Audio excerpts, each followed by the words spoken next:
नमस्कार, मी पंजाब डक आणि 2026 मला पाऊस सरासरी इतका पडणार आहे. म्हणजे तुम्हाला सांगू इच्छितो, समजा एखादा समजा परभणी जिल्हा असेल, समजा बीड जिल्हा असेल, तर बीड जिल्ह्यामध्ये दरवर्षी काय असतं, कधी-कधी 550 मिलीमीटर, 500 मिलीमीटर, कधी 650 मिलीमीटर पाऊस असा पडत असतो. म्हणजे सरासरी त्या बीड जिल्ह्याची संपूर्ण सरासरी. तर 2025ला काय झालं, की बीड जिल्ह्यात जवळपास 1200-1300 मिलीमीटर पाऊस पडला. काही-काही ठिकाणी 1400 पण गेला. मग तितका असा म्हणजे जसा 2026ला म्हणजे दुप्पट असा पाऊस पडणार नाही. सरासरी इतका म्हणजे जेमतेमच पाऊस पडणार आहे. मात्र पिकं खूप चांगली येणार आहे. म्हणून हा अंदाज सर्व शेतकऱ्यांनी लक्षात घ्यायचा. जितका पाऊस कमी राहतो ना, त्यावर्षी पिकं चांगली येतात. कापूस चांगला येतो, सोयाबीन चांगलं येतं, तूर चांगली येतं, पांढऱ्या तुरीला चांगला उतार येतो. म्हणून हे सर्व शेतकऱ्यांनी लक्षात घ्यायचं. आणि जितका जास्त पाऊस तितका नुकसान शेतकऱ्याचं होतं. आणि 2026 जर सांगायचं झालं तर काय होणार, थोडा पाऊस कमी राहील. पण काय होणार आहे, सप्टेंबर ऑक्टोबरच्या दरम्यान जे परतीचा पाऊस येईल त्याच्यामध्ये काही काही भागाची सरासरी ओलांडून टाकेल. म्हणजे काही काही मग परतीचा पाऊस काही काही भागामध्ये ते देखील चांगला पडणार आहे.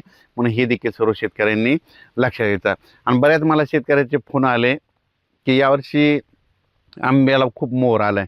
तर मी सांगत असतो ना, आंब्याला आला, पण तुम्हाला एक सांगतो, मी म्हणत असतो फक्त गावरान आंबा जर पिकला आणि टिकला तर त्यावर्षी पाऊस कमी पडतो. त्यावर्षी म्हणजे पाऊस कमी पडतो, दुष्काळ पडतो, असं मी स्वतःचा प्रॅक्टिकल अभ्यास आहे. आणि मग बरेच जण काय म्हणले की मेसेजमध्ये त्यांचं असं होतं की ते म्हणले की यावर्षी मग सगळे दुसरे पण कधी फुटते. तर तुम्हाला एक सांगू इच्छितो, फक्त मी म्हटलं गावरान आंबा, फक्त गावरान आंब्याचाच उल्लेख केलेला आहे. तुम्ही बघा, दरवर्षी गावरान आंब्याला कधीच कैऱ्या लागत नाही. 2 वर्ष येतात तर 1 वर्ष लागत नाहीत. म्हणून हे लक्षात घ्यायचं. म्हणून यावर्षी बघा, तुम्ही गावरान आंब्याचं निरीक्षण करा. तुम्ही ते दुसरे जे सरकारी आंबे त्याचं हे करू नका. ते जे कलम केलेले आंबे तुम्ही त्याला तर कधी आणलं तरी बी फुलावर लागतं, त्याचा विषय करू नका. फक्त मी म्हणलं गावरान आंबा पिकला टिकला तर तुम्हाला एक सांगू इच्छितो की त्याच्यावर अवलंबून असताना तुम्ही काय करा, गावरान आंबा बघा. गावरान आंबा जर टिकला आणि पिकला की समजायचं त्यावर्षी पाऊस कमी होतो, असं देखील माझं मत आहे. त्याच्यानंतर तुम्हाला एक सांगू इच्छितो, तर हे नुसतं सॅटेलाईटद्वारे नाही, तर तुम्हाला सांगतो हे 2026 आहे. तर 27-28ला खूप पाऊस पडणार आहे. ह्या 2026ला जर कमी होईल, पण पुन्हा 27-28नं सरासरीपेक्षा जास्त पाऊस पडणार आहे. म्हणून हे देखील सर्व शेतकऱ्यांनी लक्षात घ्यायचं. तसेच एका शेतकऱ्याचा मला एक मेसेज आला होता की ती म्हणला की थंडी जर जास्त असली की त्यावर्षीच गावरान आंबे फुटले.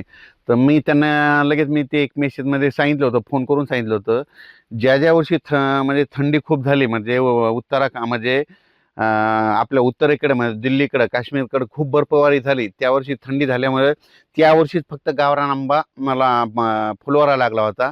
आणि त्यावर्षी माझा पाऊस कमी पडलेला असे माझ्याजवळ सगळ्या तारखेवाही लिहून ठेवलेलं आहे. म्हणून हे त्या शेतकऱ्याला मी उदाहरण दिलं. म्हणजे त्यांना सांगितलं की म्हणजे उत्तरेकडे खूप थंडी झाली, बर्फवारी झाली, त्या वर्षी मग काय झालं की आपल्या महाराष्ट्रातल्या गावरान आंब्याच्या झाडाला फुलवारा लागला होता. आणि त्या फुलवारा लागल्यामुळं त्यावर्षी नेमका पाऊस कमी झालेला अशा माझ्यामध्ये नोंदी येतात, मध्ये लिहून ठेवलेलं आहे. म्हणून हे तुम्हाला एक सांगू इच्छितो. तर 2026ला जेमतेम पाऊस राहणार आहे, म्हणून हा अंदाज लक्षात घ्यायचा. कमी पावसावर येणारी पिकं करा, म्हणजे त्याच्यामध्ये कापूस करा, तूर करू शकता, सोयाबीन करू शकता. लवकर येणाऱ्या जाती करा, लवकर येणाऱ्या जाती सक्सेस राहिलेल्या आहेत. म्हणून हे देखील सर्व शेतकऱ्यांनी लक्षात घ्यायचं. म्हणजे माझं म्हणणं आहे, निसर्गावर शेती केली पाहिजे. निसर्ग म्हणतो पाऊस जास्त आहे तर पावसावर येणारी पिकं करायची. निसर्ग म्हणतोय थंडी जास्त, थंडी येणारी पिकं करायची. निसर्ग म्हणतोय ऊन जास्त आहे, आभाळ जास्त आहे, तर मग वेलवर्गीय पिकं करायची. हे सांगू इच्छितो. सध्या आज 16 तारखेपासून काय होणार आहे, आणखीन 20 तारखेपर्यंत थंडी राहणार. 20 फेब्रुवारीपर्यंत. 21-22च्या नंतर परत रात्रीची देखील थंडी कमी होत जाणार आहे. म्हणून हे देखील सर्व शेतकऱ्यांना लक्षात द्यायचं. पण त्याच्यानंतर ह्या फेब्रुवारी संपल्याच्या नंतर म्हणजे मार्चपासून चांगलं उन्हाचा पारा वाढत जाणार आहे. म्हणून हा अंदाज सर्व शेतकऱ्यांनी लक्षात द्यायचा. म्हणजे मार्चपासून चांगलं राज्यामध्ये 38-39-40 अंशापर्यंत उन्हाचा पारा राहील. म्हणून हे देखील लक्षात द्यायचं. आणि एप्रिल-मे मध्ये जवळपास काही ठिकाणी 39, कुठं 42, कुठं 44, कुठं 47पर्यंत काही भागामध्ये नोंद होणार आहे. म्हणजे यावर्षी ऊन देखील खूप तापणार आहे. म्हणून हे देखील सर्व शेतकऱ्यांना लक्षात घ्यायचं. धन्यवाद. अचानक वातावरणात जर बदल झाला ना, परत एक मेसेज दिला जाईल. धन्यवाद.